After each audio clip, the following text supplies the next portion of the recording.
Capítulo 7, segunda parte. Pensé qué hacer, ir a vivir a un lado lleno de mosquitos o viajar a una ciudad que desconozco en absoluto. Finalmente decidí ir a Beirut con mi familia junto con los huérfanos del colegio. Días después llegó la nave que habría de transportarnos a la capital del Líbano, junto a los huérfanos armenios y mi numerosa familia a bordo. Navegamos hasta llegar a Tarapulus, ciudad habitada casi en su totalidad por musulmanes. Partimos de allí y un día llegamos al puerto de Beirut. Poco después de haber desembarcado, los maestros fuimos notificados que quedábamos cesantes, por lo cual en adelante debíamos valer por nuestros medios para poder vivir. En Beirut intenté alquilar una casa, pero como pedían un precio muy alto, me trasladé a un pueblo cercano llamado Dijuni, donde los alquileres eran más accesibles. Allí nos instalamos junto con otro colega y su familia. En la emergencia, mis dos hermanos Samuel y Daniel decidieron trabajar en la calle vendiendo frutas y verduras. Mientras tanto supe que en Beirut vivía un maestro a quien conocía, de nombre Harutiun Nokutian. Tenía instalado un colegio privado, por lo cual decidí visitarlo y expresarle mi deseo de trabajar en su colegio. Luego de una conversación muy cordial, Harutiun me dijo: a ese colegio concurren 25 alumnos que son atendidos por una maestra, lo cual es suficiente, pero te diré que a unos 50 kilómetros de aquí hay un pueblo llamado de Jubeil. Allá hay un orfanato y creo que tienen necesidad de maestros. En ese college norteamericano, el alumnado entre niñas y varones superan los 1.200 alumnos. Por lo tanto, es muy probable que necesitan personal. Le agradecí la información y volví a Dushuhuni. Al otro día alquilé un carruaje y fui a Dushubeil. Sin dificultades encontré el orfanato, que se componía de 3 grandes edificios con salas amplias y confortables. Al entrar vi unas 12 mujeres que eran las encargadas de cuidar a los chicos de día y de noche, y pregunté por el director, Mr. Trevis, y me respondieron que había viajado a Beirut, pero que pronto llegaría. En horas de la tarde llegó el director y me presenté saludando en inglés. Le expliqué que era egresado del North College de Ain Tab y venía a ofrecer mis servicios docentes en el colegio. Toda nuestra conversación fue en idioma inglés. El director quedó conforme, especialmente de mi facilidad de expresión en dicho idioma, y decidió atender mi petición. Mi inglés era bastante bueno, porque había hecho práctica con los prisioneros ingleses e hindúes capturados por los alemanes durante la Primera Guerra Mundial. Mr. Trevis envió una carta al director del Colegio de la Unión General Armenia de Beneficencia de Aintab, Mr. Garo Subiglian, sí, solicitando informes personales y antecedentes. A la semana siguiente, Mr. Trevis me envió una carta comunicando que había sido designado maestro del College de Dugbeil. Alquilé una casa del colegio. Tomé posición del grupo que me había asignado y así di comienzo a mi labor de maestro. El sueldo mensual era de $50. Con la mitad de esa suma podríamos vivir cómodamente, por lo cual decidí que también vinieran con nosotros las demás familiares. En Dejuní la suerte nos fue favorable. Todos encontramos trabajo. Mi hermano Daniel empezó a trabajar con pico y pala. Su jornal diario como obrero era de 50 centavos de dólar. Aceptó el trabajo porque era mejor que estar desocupado. Mi hermano Samuel tomó una máquina fotográfica y empezó a recorrer los pueblos libaneses, ofreciendo sus servicios, pero ganaba muy poco. Mientras yo estaba muy contento con mi trabajo de maestro, sobre todo porque tenía un buen sueldo. En síntesis, el autor describe la odisea que vivieron los armenios exiliados de la provincia de Amanos, región montañosa de Cilicia, hecho que comenzó precisamente el 4 de julio de 1920. Por razones políticas, las fuerzas francesas que ocupaban dicha región del Mediterráneo tuvieron que abandonar la zona, por lo cual aconsejaron a los armenios allí residentes que les acompañaran en la retirada. La marcha fue muy penosa y se vivieron situaciones de alto riesgo. La caravana de exiliados partió de la estación ferroviaria de Bahçe rumbo a la estación de Setmapunar. Sometidos al fuego de la artillería turca, actos de sabotaje y algunas bajas importantes, las fuerzas francesas y los exiliados pudieron llegar hasta la provincia de Orshol, donde la suerte les fue más favorable, aunque no muy duradera, ya que 2 años más tarde debieron evacuar dicha provincia, que de hecho pasó a manos de los turcos. ¿Qué destino tuvieron los armenios que vivían en otras provincias de Cilicia, a saber, Marash, Zaytun, Hadshin, Sis, Hadaná?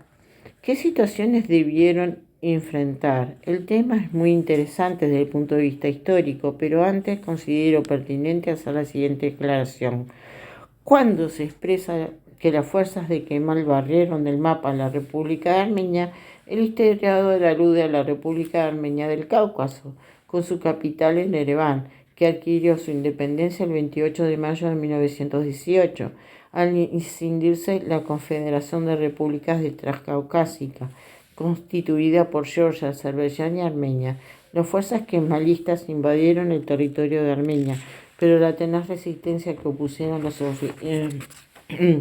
las defensas armenias en 3 frentes de batalla, Sardarabad, Karaklisé, Baj Abaran, impidieron la desaparición física de Armenia en el mar Islámico y retardaron considerablemente la ocupación de la zona petrolífera de Bakú por las fuerzas germano-turcas, hecho que aceleró en gran medida el fin de la Primera Guerra Mundial. Ahora repito, ¿cuál es la situación de las minorías armenias en otras provincias de Cilicia? Comencemos por los acontecimientos en las poblaciones de Musadag. ¿Qué hechos históricos de resonancia mundial ocurrieron allí?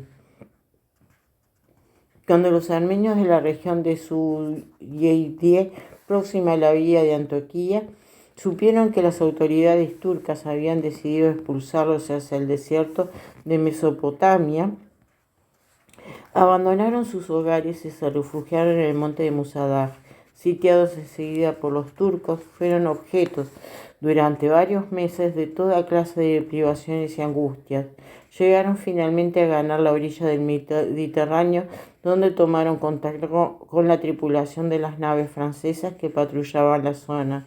Después de ser embarcados, los fugitivos fueron conducidos hacia Alexandreta, a donde llegaron sanos y salvos. Eran en total 4.058 personas, entre hombres, mujeres y niños. Franz Beffel, escritor austríaco de gran talento, inmortalizó este episodio en una notable obra titulada Los 40 días de Musadag, traducida a varias lenguas europeas. Mientras tanto, ¿qué repercusiones tuvo dicho episodio a nivel diplomático? En un telegrama dirigido por M. Margaret, Ministerio de Asuntos Extranjeros, a Mr. Paul Cambon, embajador de Francia en Londres, se expresa lo siguiente: alrededor de 5.000 armenios que huyeron de las masacres y persecuciones se han instalado sobre la costa de Siria, en el lugar llamado Diyel Musa. Ellos intentaron resistir por las armas a las tropas turcas. La flota francesa felizmente ha intervenido a tiempo para salvarlos de una destrucción completa. Ellos han sido embarcados y conducidos a Port Said. Finalmente, los armenios exiliados de Musadag hallaron refugio transitorio en Port Said. A propósito de ello, del ministro de Asuntos Extranjeros, M. del Cassé, el siguiente telegrama fechado en El Cairo el 22 de septiembre de 1915.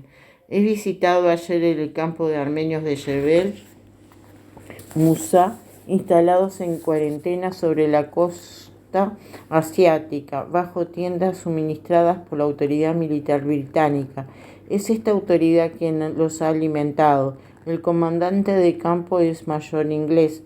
Nuestras autoridades navales no se ocupan de la operación.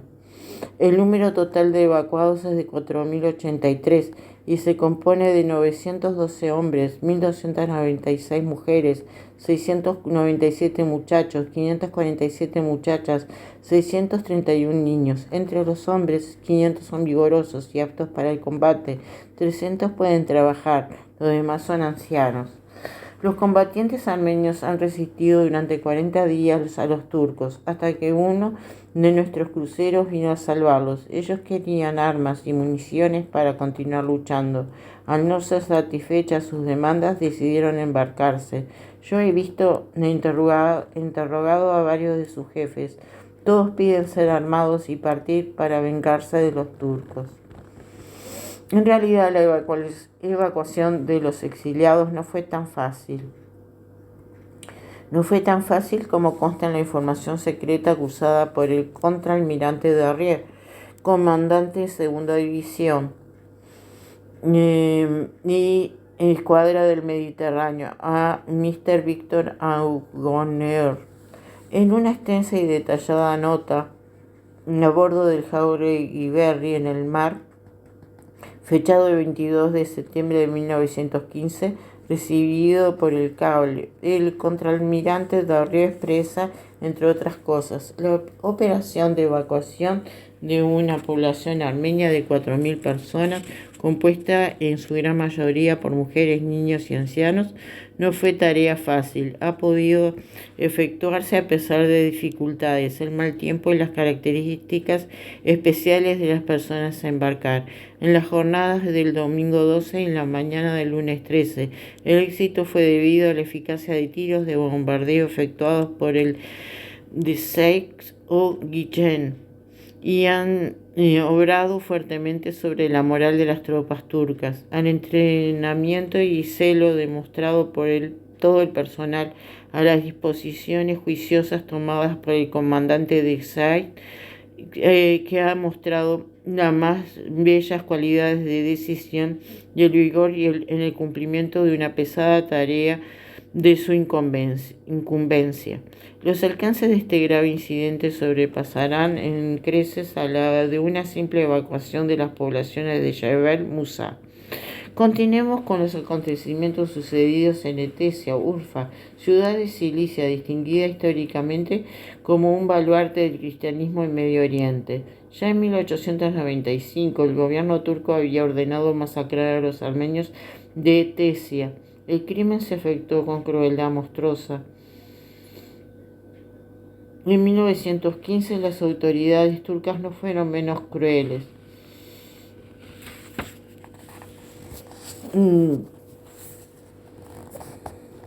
Levantaron barricadas, fortificaron el barrio armenio y se entregaron a la defensa, luchando con todos los medios a su alcance, hasta que los turcos recibieron ayuda de la artillería alemana, que dejó en ruinas la ciudad, quebrando así la resistencia heroica de niños y mujeres que cayeron sobre las trincheras, armas en manos en defensa de su religión cristiana y su fe inquebrantable en la libertad de su patria. Por su parte, Marash, provincia de Cilicia, habitada por 30.000 armenios, fue atacada el 21 de enero de 1920.